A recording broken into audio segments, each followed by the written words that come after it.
Hey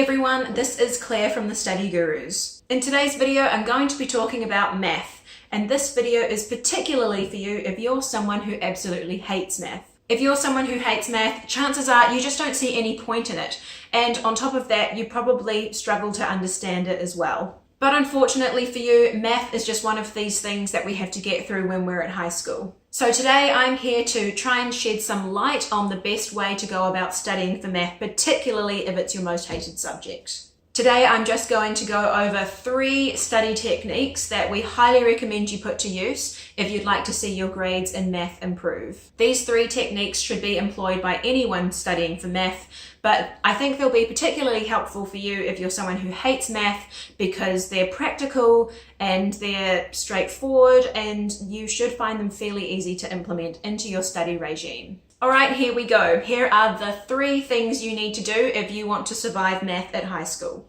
Number 1, you have to put in some time to try and get your understanding of math sorted. Obviously, if you hate math because you struggle to understand it, this is going to be maybe the hardest part for you. But at the same time, it's going to be the most important one for you. If you're sitting in class, staring at the board when the teacher's explaining a math concept, and you think they may as well be speaking in a foreign language, that's how much you understand it, you're not going to get very far and you're going to just get incredibly frustrated, particularly when you're studying for exams and the pressure is on if you have no idea what's going on. So you're going to have to invest some time in trying to actually understand what on earth is going on. For instance, if you're solving an algebraic equation, it's going to be really important for you to understand why all of the stuff on one side of the equal sign needs to equal all of the other stuff on the other side of the equal sign. In another basic example, if you're doing graphs, it's going to be important for you to just have at least a basic understanding of how the type of equation relates to the shape of the graph produced. So for instance, why does a quadratic equation make a parabola graph? Unless you put in some time and try to actually understand what it is that you're learning in math, it's going to remain this huge big mystery and it's going to be too hard for you to just force your way through your math study. If this sounds like you, someone who just doesn't understand what's going on, I would start by just trying to improve your understanding on your own by using textbooks, watching videos on the net and that kind of thing. And if you're still confused, I would have a chat with your teacher, and perhaps if private tutoring is an option for you, I would explore that as well. Spending half an hour with a student who's already done that year of math and getting them to explain how they got through it and explain some of the concepts to you is going to be half an hour incredibly well spent.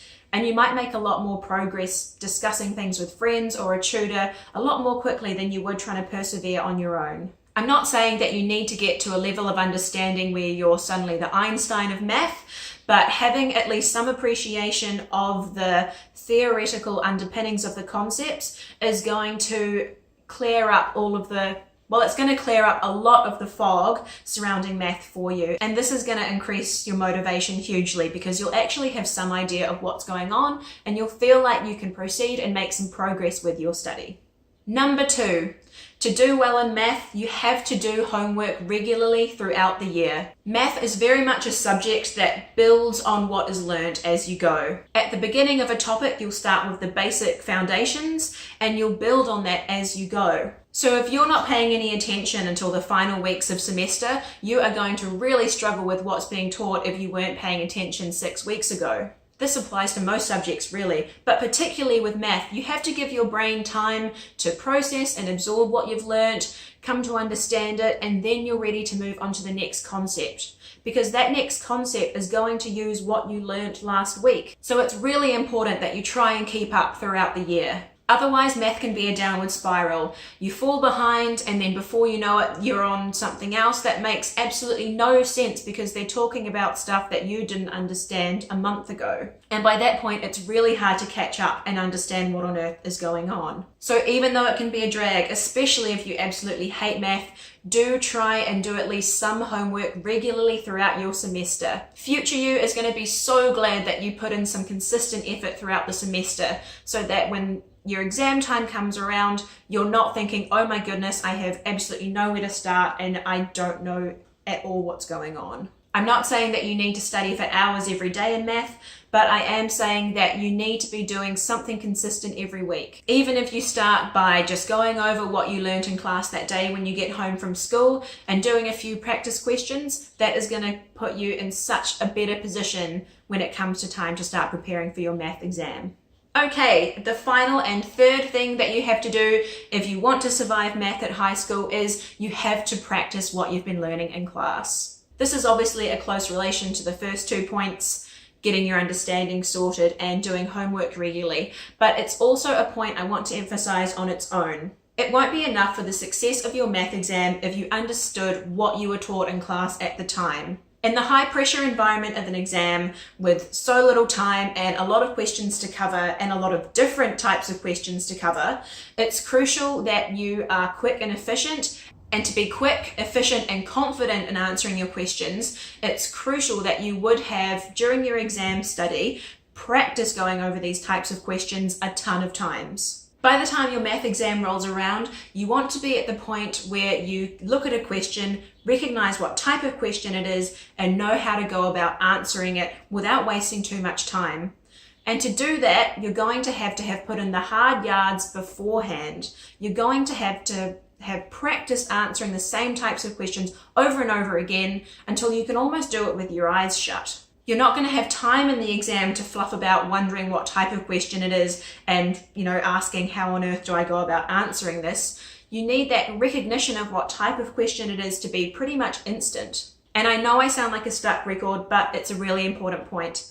The way you get to be in that position where you're super ready for your exam is that you have simply practiced answering the types of questions that you know you're going to get asked over and over again. When it comes to math, there's no substitute for practice. Other subjects might lend themselves a bit more to understanding a concept and that concept staying with you, especially if you really understand it. And then when it comes to the exam, you can write something that captures the concept and shows the examiner that you more or less understand it. But math is much more scientific and in a way much more simple. You should have a really good idea of the types of problems you need to know. You should understand the steps required to solve those types of problems, and then it's just a matter of practicing solving them over again. So hopefully you already have a textbook or workbook that's specific to your math curriculum, and hopefully it's filled with heaps of practice questions for you to go over. So if these 3 tips about what we think you need to do if you're going to conquer math sound really simple, it's because they are. The simple truth is that students who get good grades in math do these 3 things. They might have an easier time understanding what math is all about, but I guarantee you they do their homework regularly, they don't cram until the end, and they just practice going over the same types of questions again and again until they find solving those types of problems really simple. So even if you hate math, if you put these 3 simple math study techniques into practice, you should start to find that you hate math a little bit less.